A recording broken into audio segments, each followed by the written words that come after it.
Hello students, I am Dinesh Gupta. Today I will tell you about the heart. आज हम आपको heart के बारे पर बताएंगे। कक्षा 10 की एनसीईआरटी में बायोलॉजी में हृदय के बारे पर दिया हुआ है। देखिए कौन कौन से पॉइंट हैं। हृदय को भी हमने साधारण से चित्र के द्वारा समझाने का प्रयास किया है।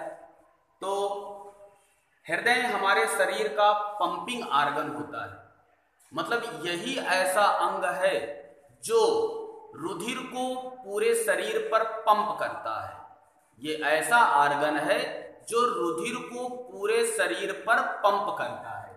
आइए देखते हैं। हेडिंग है हमारा पंप हृदय, आवर पंप हार्ट।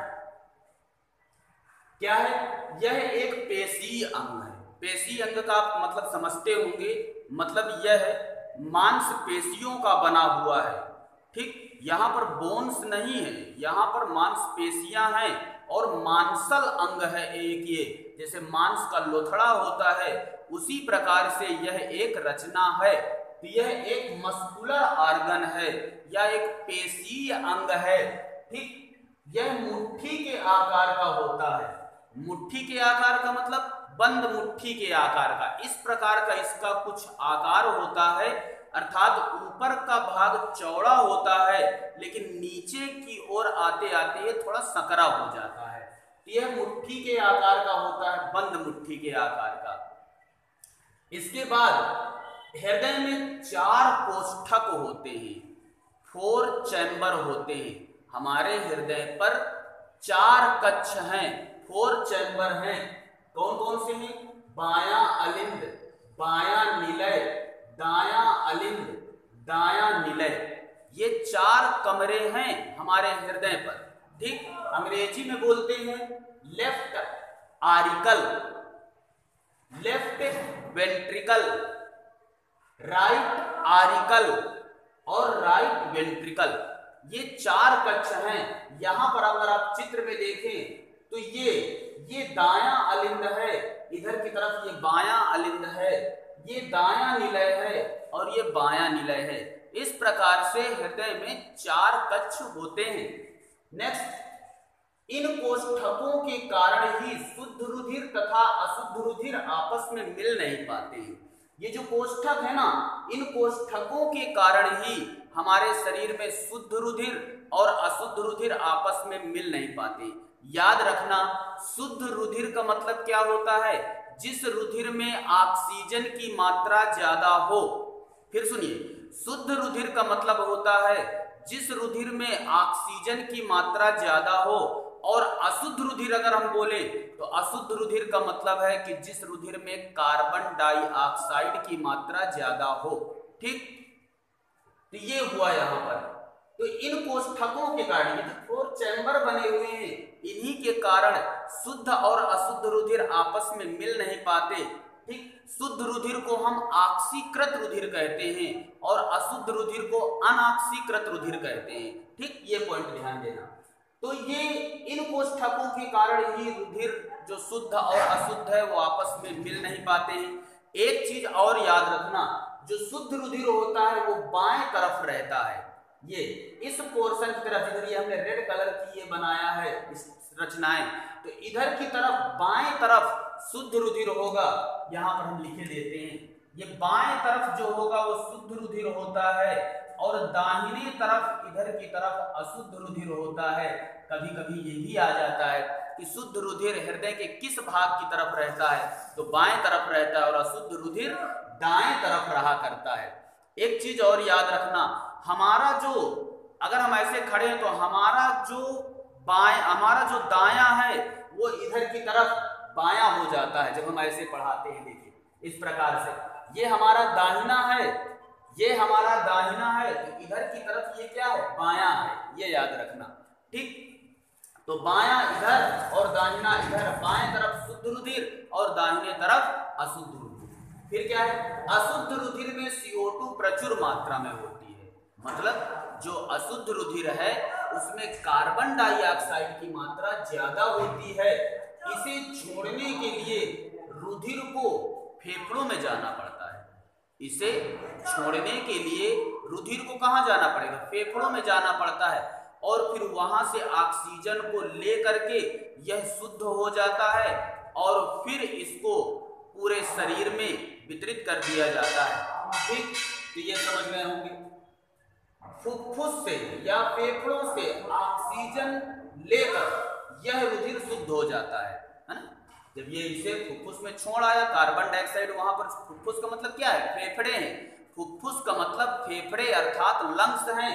तो अशुद्ध रुधिर जाएगा लंग्स के पास और वहां पर कार्बन डाइऑक्साइड को छोड़ देगा, वहां से ऑक्सीजन ले लेता है और फिर उस ऑक्सीजन को हृदय में लाता है और हृदय से फिर पूरे शरीर में वितरित कर दिया जाता है। ठीक, तो ये हुआ। एक चीज याद रखना, अलिंद की अपेक्षा निलय की पेशीय भित्ति मोटी होती है। मतलब अगर पूछा जाए कि दीवार किसकी मोटी होती है, अलिंद की कि निलय की, तो निलय की दीवार मोटी होती है क्योंकि यहां से प्रेशर ज्यादा बनता है। रुधिर को शरीर में पहुंचाने के लिए यहां से प्रेशर ज्यादा बनता है, इसलिए निलय की दीवार जो होती है वो मोटी होती है अलिंद की दीवार की अपेक्षा। और इस पर अभी हम बताएंगे, इस हृदय पर वाल्व या कपाट बने होते हैं, तो उनका काम क्या होता है, वो रुधिर प्रवाह को एक दिशा में बनाए रखते हैं, वापस उस रुधिर के प्रवाह को लौटने नहीं देते हैं। तो ये याद रखना कि वाल्व या कपाट जो होते हैं वो रुधिर के प्रवाह को एक दिशा में बनाए रखते हैं। आइए अब हृदय की क्रियाविधि देखते हैं इस चित्र के माध्यम से। देखिए, हमारे शरीर का जो अशुद्ध रुधिर होता है, हमारे शरीर का जो अशुद्ध रुधिर होता है वह अग्र महाशिरा और पश्च महाशिरा द्वारा, अग्र महाशिरा और पश्च महाशिरा द्वारा हमारे शरीर का अशुद्ध रुधिर, अग्र महाशिरा से शरीर के आगे का पोर्शन मतलब यहां से ऊपर का पोर्शन, और पश्च महाशिरा का मतलब, पश्च महाशिरा का मतलब शरीर के पीछे मतलब पैरों की तरफ से जो रुधिर आएगा वो क्या होता है, कहां पर पहुंचाया जाता है, दाएं अलिंद में पहुंचाया जाता है। इन अग्र महाशिरा और पश्च महाशिरा द्वारा शरीर का जो अशुद्ध रुधिर होता है वो दाएं अलिंद में पहुंचाया जाता है। फिर इस दाएं अलिंद से वह अशुद्ध रुधिर यहां पर आता है, इसको हम कहते हैं त्रिवलनी कपाट। ये जो यहाँ पर लगे हुए हैं, यहाँ पर 3 पल्लों का कपाट लगा होता है, वाल्व लगा होता है, इसको हम त्रिवलनी कपाट बोलते हैं। त्रिवलनी कपाट, ये त्रिवलनी कपाट है या वाल्व है। तो अशुद्ध रुधिर जब यहाँ पर आ गया तो त्रिवलनी कपाट के द्वारा कहां पर आ जाता है, दाएं निलय में आ जाता है, और दाएं निलय से यह अशुद्ध रुधिर इस चाकनुमा रचना में प्रवेश कर जाता है और इसको हम अर्धचंद्राकार कपाट बोलते हैं। आधा चंद्रमा के जैसे रहा करता है ये, इसलिए इसको हम अर्धचंद्राकार कपाट बोलते हैं।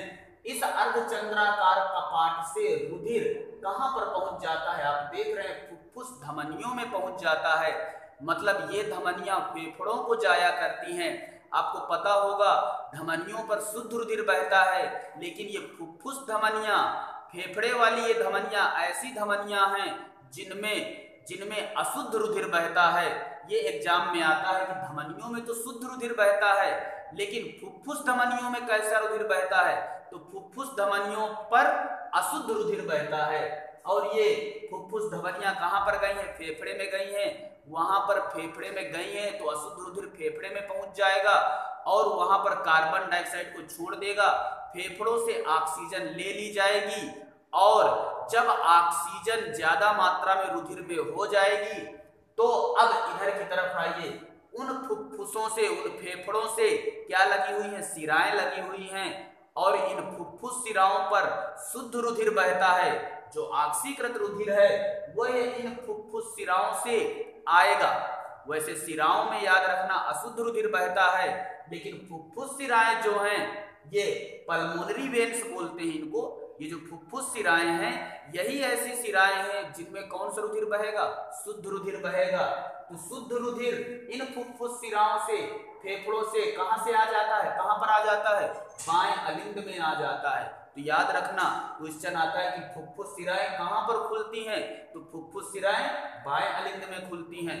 ठीक, अग्र महाशिरा और पश्च महाशिरा कहाँ खुलती हैं? तो ये दाएं अलिंद में खुलती हैं। ओके, अब फुफ्फुस शिराएं अपने शुद्ध रुधिर को ला करके इस बाएं अलिंद में छोड़ देती हैं और अब यहां से फिर कपाट लगा होता है। यहाँ पर दो पल्लों का कपाट लगा होता है और इन दो पल्लों के कपाटों को हम द्विवलनी कपाट कहते हैं। याद रखना, द्विवलनी कपाट बोलते हैं इनको, द्विवलनी कपाट। ये पूछ लिया जाता है कि द्विवलनी कपाट किधर की तरफ होते हैं, तो द्विवलनी कपाट बाएं तरफ होते हैं। कहां पर होते हैं? तो बाएं अलिंद और बाएं निलय के बीच में होते हैं। त्रिवलनी कपाट कहां होते हैं? दाएं तरफ होते हैं। कहां पर? दाएं अलिंद और दाएं निलय के बीच में होते हैं। तो देखिए, शुद्ध रुधिर इन शिराओं के द्वारा कहां पर आ गया? बाएं अलिंद में आ गया और फिर द्विवलनी कपाट से कहां पर आ जाता है? बाएं निलय पर आ जाता है। कौन सा रुधिर? शुद्ध रुधिर। यह शुद्ध रुधिर फिर अर्धचंद्राकार कपाट से ये ऊपर की तरफ चढ़ता है। इसको अर्धचंद्राकार कपाट कहते हैं। यहां से ये ऊपर की तरफ चढ़ता है। इन कपाटों का काम क्या है? कि रुधिर का प्रवाह एक दिशा में बनाए रखना, वापस न लौटने देना। ठीक, तो कपाट ये अर्धचंद्राकार कपाट से ऊपर की तरफ जाएगा और महाधमनी में पहुंचता है। ये महाधमनी है। महाधमनी कई धमनियों में बटी होती हैं, वो धमनी कई धमनिकाओं में बटी होती हैं और सारे अंगों तक पहुंचती हैं। तो यहां से महाधमनी से शुद्ध रुधिर शरीर के सभी अंगों तक पहुंचा दिया जाता है। इस प्रकार से ये हृदय की क्रिया विधि आसान तरीके से हो जाती है। याद रखना, द्विवलनी कपाट को हम मिट्रल कपाट भी कहते हैं। कई बार एग्जाम में आया है कि द्विवलनी कपाट को क्या बोलते हैं, तो द्विवलनी कपाट को मिट्रल कपाट बोलते हैं या मिट्रल वाल्व बोलते हैं। ठीक, और क्या याद रखना है? हमने बताया कि शुद्ध रुधिर, अशुद्ध रुधिर। शुद्ध रुधिर का मतलब होता है क्या? जिसमें ऑक्सीजन की मात्रा ज्यादा हो और इसे हम ऑक्सीकृत रुधिर भी कहते हैं। अशुद्ध रुधिर का मतलब क्या? जिसमें ऑक्सीजन की मात्रा कम हो, कार्बन डाइऑक्साइड की मात्रा ज्यादा हो, तो इसे हम अनॉक्सीकृत रुधिर भी कहते हैं, अशुद्ध रुधिर को। शुद्ध रुधिर बाएं तरफ, अशुद्ध रुधिर दाएं तरफ। ठीक, कौन सी धमनियां हैं जो अशुद्ध रुधिर ले जाती हैं? तो फुफ्फुस धमनियां हैं, वो अशुद्ध रुधिर ले जाती हैं। कौन सी शिराएं हैं जो शुद्ध रुधिर ले जाती हैं? तो फुफ्फुस शिराएं हैं, ये शुद्ध रुधिर ले जाती हैं। तो इस प्रकार से आप ये हृदय के बारे पर काफी सरल भाषा पर जान गए होंगे। हृदय का जो आवरण हुआ करता है बच्चों, हृदय का जो आवरण रहता है उसे हम हृदय आवरण कहा करते हैं। ठीक, हृदय का आवरण जो होता है हृदय आवरण कहलाता है और इस हृदय आवरण का काम होता है हृदय की धक्का मुक्की से रक्षा करना, हृदय में चोट न लगने पाए उसकी सुरक्षा करना, इस हृदय आवरण का काम हुआ करता है। ठीक, तो सारी चीजें आप जान गए हैं। हृदय का सिंपल सा चित्र है, आप चाहें तो इसकी स्क्रीनशॉट लेकर के इस हृदय के चित्र को आसानी से बना सकते हैं। ठीक, थैंक यू फॉर वॉचिंग।